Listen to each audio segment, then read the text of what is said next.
Yo guys, check. Kamusta mga idol? So ayan, mag-update tayo ngayon Tuesday. Hapon na mga lods, no? Disclaimer muna tayo. So ayan, medyo matindi mga news natin ngayon. Follow up tayo sa news natin kagabi tungkol sa SEC at sa Pi Network. Meron tayong news mga idol. So wait lang tayo. Medyo magaganda, malulupit, matitindi, kahindik-hindik at kagilagilalas ang mga news natin ngayong araw. So ang crypto bubble natin sa day, ito sa hours naman ganito. So consolidation lang tayo ngayong araw mga lods. Maraming may gusto ng ganitong yung boring, yung mga scalper na malakas mag-leverage, sila yung may gusto ng ganito. Pero yung iba naboboring sa ganito mga lods eh. Pero sa akin kung titignan natin tong XRP natin, kung ano yung susunod, pwede nang lumipad to mga lods eh, kasi naka-breakout na siya sa tingin ko lang. Pero kung magkakaroon ng mga negative pa rin, siguro ang magiging support niya na yung dati niyang resistance na to. So, dyan siya maglalaro, no? Bago siya umangat or kung ano man pwedeng gawin sa kanya, no? So, ayan. Ito yung sa tingin ko na pwedeng mangyari dyan. Kasi, ang BTC natin, ayan, no? Nag-breakout kasi to pababa eh. Mga lods eh. No? Sa ano to 1 hour time frame natin to, mga lods. So sa ngayon, consolidate. Ano ba mga mangyayari sa mga susunod? Check natin Check natin yung ating calendar kung mayroong mga event na mangyayari. So Tuesday ngayon, PMI ngayon, mga ISM Services PMI. So ito yung pwede mangyari mamayang alas 10 ng gabi, August 5. August 5. Meron tayong event mamaya na baka maging gumalaw, maging volatile siya ng alas 10 ng gabi ngayong araw. Mga loads, no? So ayan yan. So ngayon, punta muna tayo sa news natin. So follow up na tayo, no? Palike muna ng video mga loads at subscribe sa mga hindi pa nakasubscribe diyan. So ito na. No, sabi dito ng Bitpinas, in a strongly worded advisory, the SEC warns the public that using unregistered crypto exchanges could lead to total loss of funds, having no legal recourse and exposure to fraud.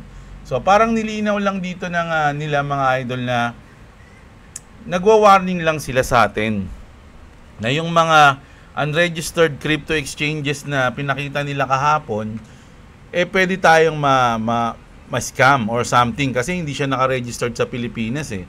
Once na magkaroon ng problema dyan, wala silang pananagutan kasi inano na yan binalaan na kayo eh. Di ba na hindi sila registered? So, kumbaga para sa akin dito, parang nagmalasakit pa yung SEC sa atin na, oy, mag-ingat kayo dyan ha.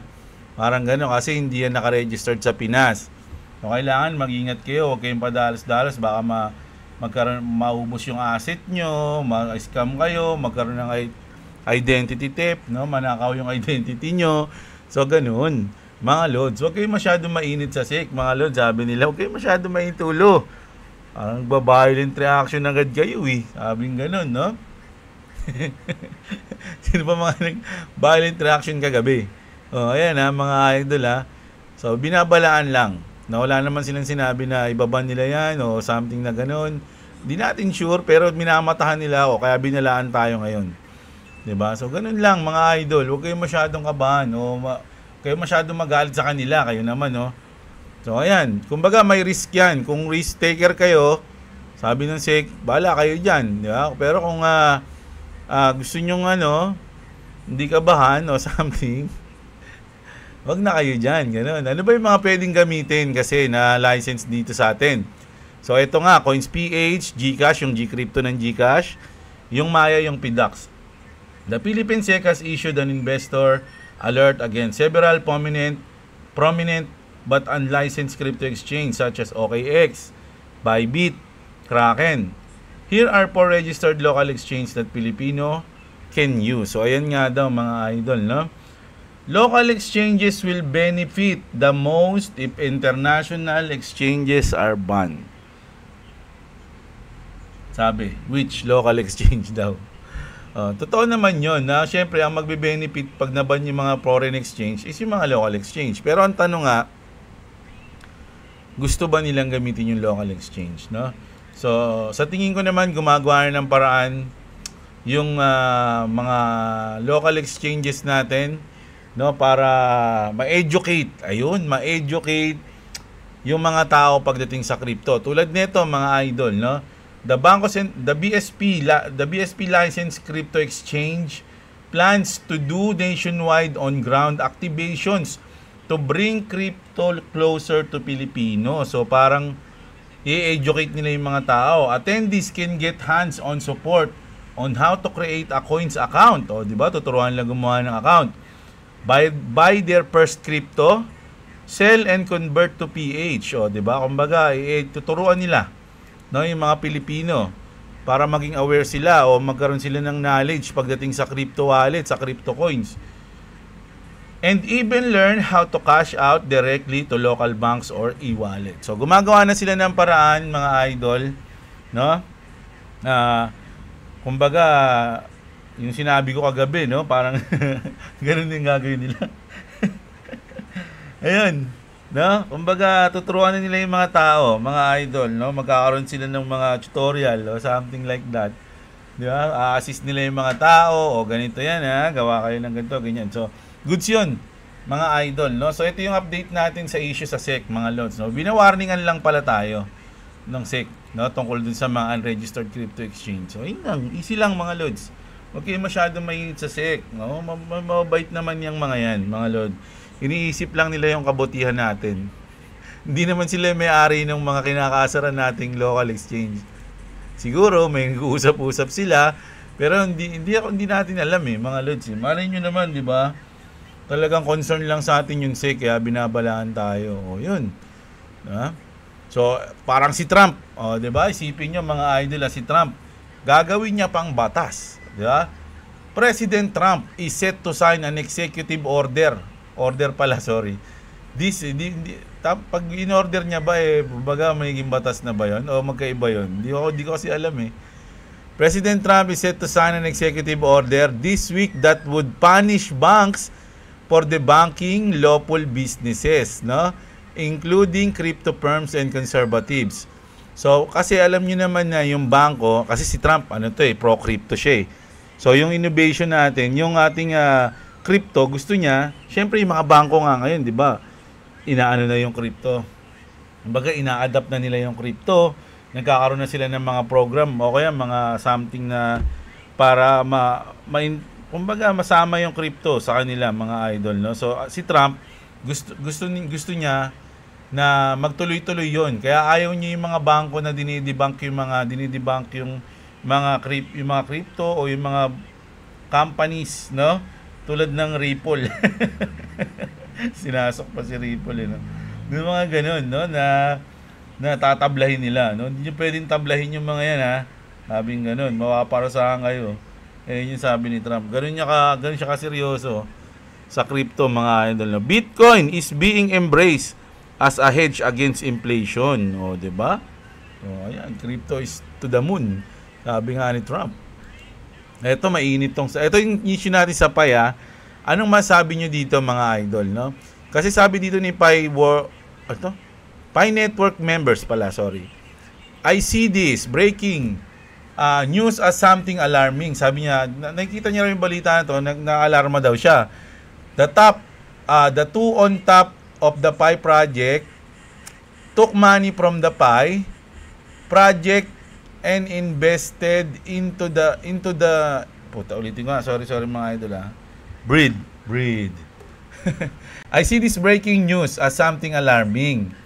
The two on top of Pi project took money from the Pi project and invested into some of their personal preference rather than investing into integrations, developers and new projects on Pi. Parang sinasabi niya rito, yung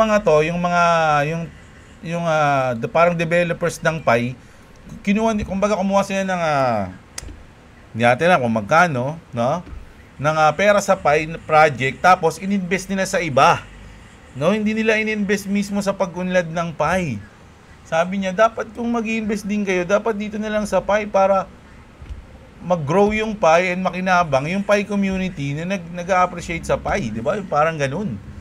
And one more thing, sabi niya, it's again something CFAN has a background too.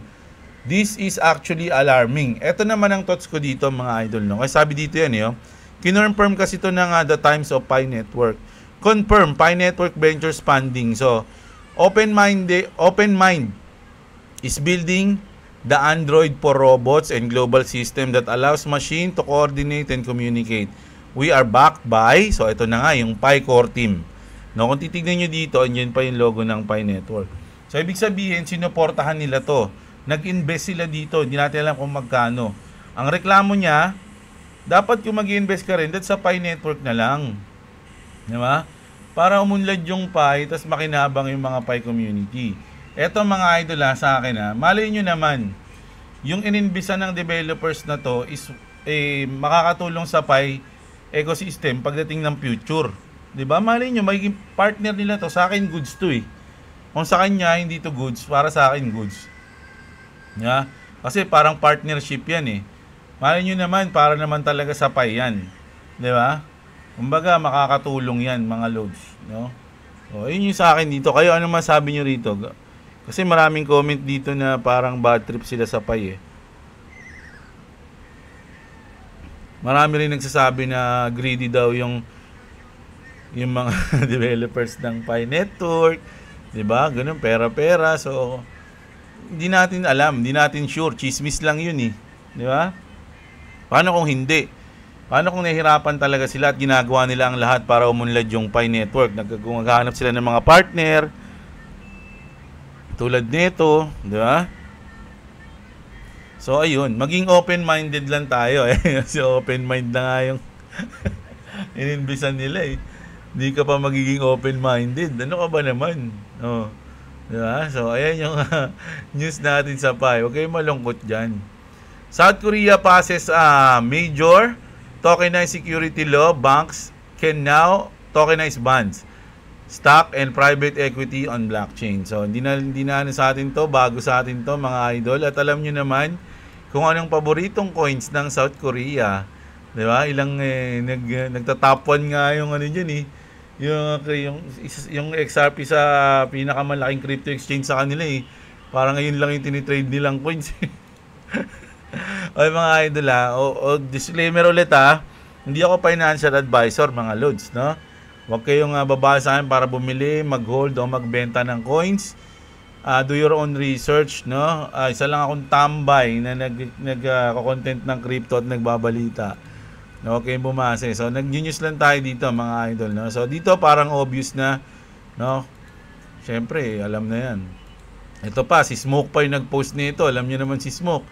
Visa Commercial showcases seamless interoperability between peer-to-peer payments apps, PayPal to Zelle, Cash App to Venmo. Interoperability is the future 100%, sabi ni Idol. So ito yung bago nilang commercial, mga idol, no? So mabilis, mura at scalable. Alam niyo na kung ano 'yun. Hindi na sabihin, no? Baka ito 'yun. Bitcoin founder Satoshi Nakamoto is the world's 12th richest man and no one knows who he is. Hindi niyo ba kilala kung sino si Satoshi? Bibigyan kayo ng clue.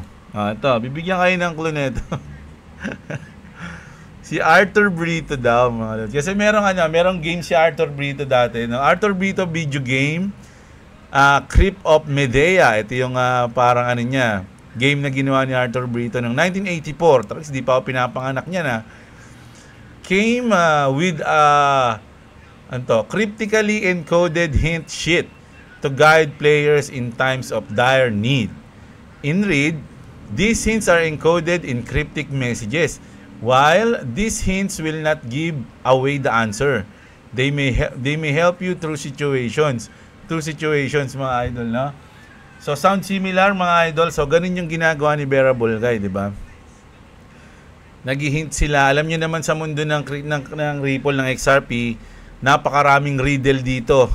Mga idol, nagbibigay ng mga clues, no? Isa na to si Bearable Guy.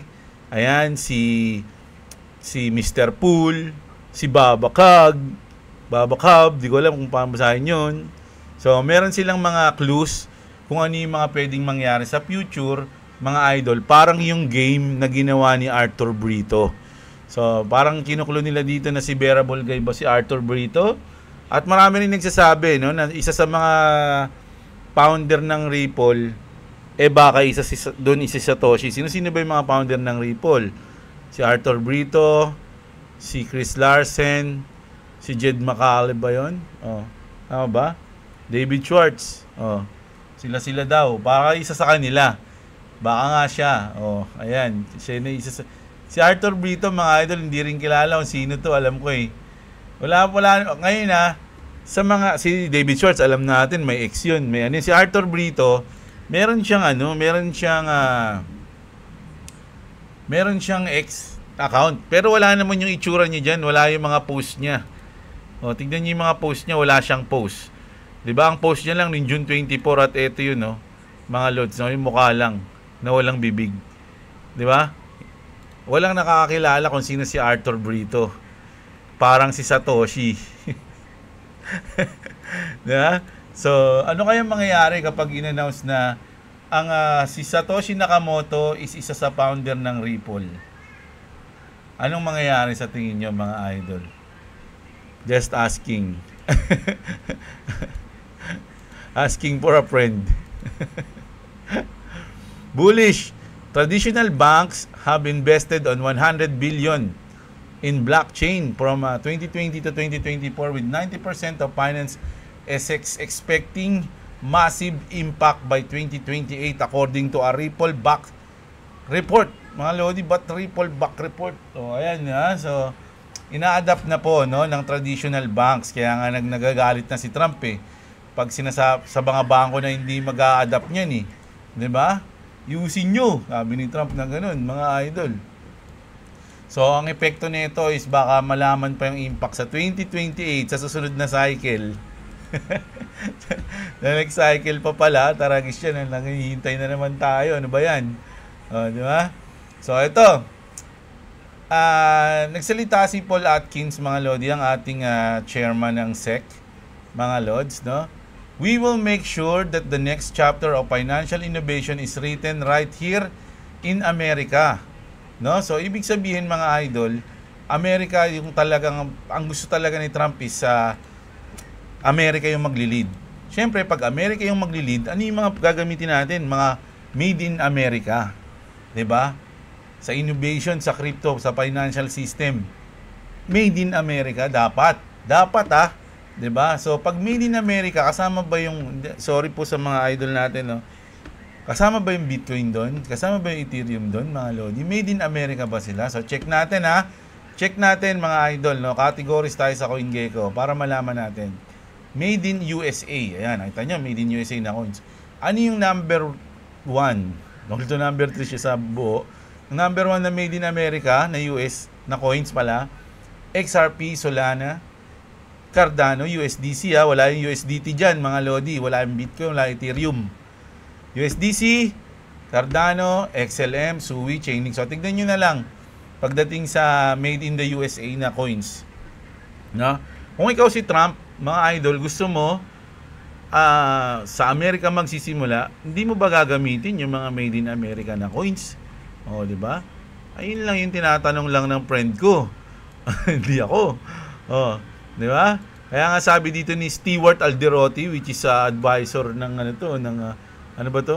ng Ripple, Chief Legal Officer pala ng Ripple, Chair Atkins knows the prior administration pushed crypto companies offshore. He's now focused on clear, tailored standard and drawing firm line to curb SEC overreach. Break it down.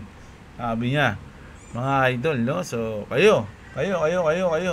Nag-news lang tayo, mga idol. At eto, isa sa mga officer ng labo kasi. Ano ba 'to? Hindi ko mabasa value. Also, the introduction of central ulitin ko Sabi kasi dito, mga idol, si Alenka pala to. Si Alenka Grealish, Senior Analyst at Sealant, mga lodi. Senior Analyst at Sealant. Kinonfirm niya daw.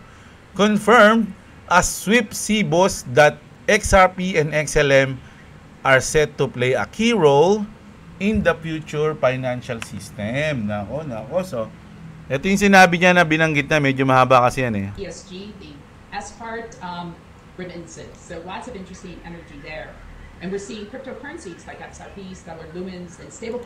Yan. Cryptocurrencies like Lots of interesting energy there. And we're seeing cryptocurrencies like XRP, Stellar Lumens, and stablecoins like USDC. So, XRP, Stellar Lumens, Stellar XLM at USDC, which is sila yung mga nandito, mga idol, no, sa made in USA na coins, mga loads, no. XRP, Stellar, USDC. 'Di ba? Sila yung binanggit, mga loads, silang tatlo. Oh, kinonfirm ni Ate. Ayun yun, ha, no, binabalita lang natin, oh. Kaya nga sabi dito ni Janisin, if Bitcoin hits half the value of gold, that's 537,225 per coins. Mga loads, no? Laki niyan. Now ask yourself, what happens when the world makes up to a utility-driven asset that moves 5 trillion a day? XRP isn't just coming. It's like Thanos. It's inevitable. Wala si Thanos nakalagay. Yo, it's inevitable daw, mga lods, no? So grabe, di ba? So ayan. Ayun yung mga malulupit na news natin ngayon, mga lods, no? So punta na muna tayo dito. Ito yung mga malupit din na news natin na trending. Isa mga ano to? Brief news, brief patawag doon. Ayan. Fun fact din, hindi. Ano to eh. So, nangyari talaga to ngayon mga idol eh. Si Duplessis and Waltz are out of $1 million bail after allegedly kidnapping an Italian man for his Bitcoin. Alam nyo, binalita na natin to nung nakaraan. Alam ko, basta way back, binalita natin to, mga idol eh. Hindi ko alam kung ilang buwan, linggo, araw na eh. Pero nung nabalita na ito, meron silang kinidnap na tao na may maraming crypto, maraming Bitcoin, di ba? Tapos ginagamit nila yung Bitcoin nun para magbuhay mayaman pa nga eh. 'Di ba? Mamahal na mga hotel nila, doon sila nag-aano. Ngayon nahuli sila, mga lods, tas kinulong sila. Pero nakapag-bail sila ng $1 million. So ngayon nasaan sila? Nasa house arrest. No, naka-under house arrest sila. Pero dapat syempre kung naka-house arrest sila, mga idol, baka ma-access ulit nila yung mga Bitcoin na kinuha nila. Hindi ko alam ha. Sabi nga dito, mga idol, crypto crime story sounds like neto nga, no? Dapat maadaan to eh, Netflix adaptation eh. 'Di ba? Magkaroon ng parang limited series pagdating dito sa mga gantong story sa crypto, no? Sipin nyo, $1 million, ang mahal niyan, mga lodi. Sabi nga dito, 1 million bail for Bitcoin kidnapping shows how serious crypto crimes are getting. What safeguards can be put in place to prevent such incident? Alam nyo, mga idol, para maiwasan yung ganyan, wag nyong sabihin na may crypto kayo, kung ilan yung crypto nyo, kung magkano yung crypto nyo, kung gaano kadami yung crypto nyo. Kahit kaninong tao, wag nyong pakita kahit kanino. Kasi once na magka-pump, mag-bull market, oy, naalala ko si Gregor pala, merong 100,000 XRP ha. Tangina, magkano yun? Ang mahal yun. Kung nabili mo lang ng konti yun, tapos nalaman nila na may ganong kayari ka ngayon. Di ba? Alam na nila kung magkano yung asset nila, ilalagay, kakalkulihin lang nila. So, mas maganda na wag mo sabihin yung crypto mo, tago mo yung crypto mo. Wag na kayo magtanong kung ilan yung crypto ng ibang tao. Kung wala ka naman balak, mga idol, di ba? So, ganun lang, mga lodi. Kasi hindi naman natin alam kung sino yung mga nasa paligid natin na may masamang balak sa atin, di ba? So, ganun lang po, no? So, ito isang malupit na interesting news natin. Nakita niyo yan, mga idol. Kinokontrol niya yung sword na may drones, di ba? Ang galing ng invento niya, no? An engineering student in China made a prototype of a sword that levitates towards you, flies around on a command. Hindi pa ako masamid, Alam niyo, sinabi ko na to nung mga nakaraan 'di ba, na yung drones isa sa magiging pinakamakapangyarihan o deadliest weapon in the whole wild world, mga idol, no? Kasi sobrang ganda ng technology ng drone. Isipin mo, makokontrol mo siya, pwede mo siyang lagyan ng kahit ano. Isipin mo ito, isipin mo tunay na sword yan, matalas, tapos bigla na lang lilipad sa'yo, sa ulo mo bigla. Di mo alam kung sino. Tapos syempre alam na natin yan na nakokontrol yung drones eh. Alam na natin na pwedeng lagyan yan ng mga bomb kasi nakita na natin yan sa Russia versus Ukraine. No? Nakita na natin na drones talaga yung mga tumatapos sa buhay ng mga soldiers doon. No? At isa pa mga idol, nung nakita ko yung itong drones na to, ay ano ba yun? Nakita ko na kanina yun. Ayan o. Tignan nyo mabuti mga idol. Kung gaano kabilis yung drone na to. Sa tingin mo kung normal kang tao, may iwasan mo to. Mga idol. Hinaan ko lang ha. Mabilis kasi yung sounds na ito eh. Ayan.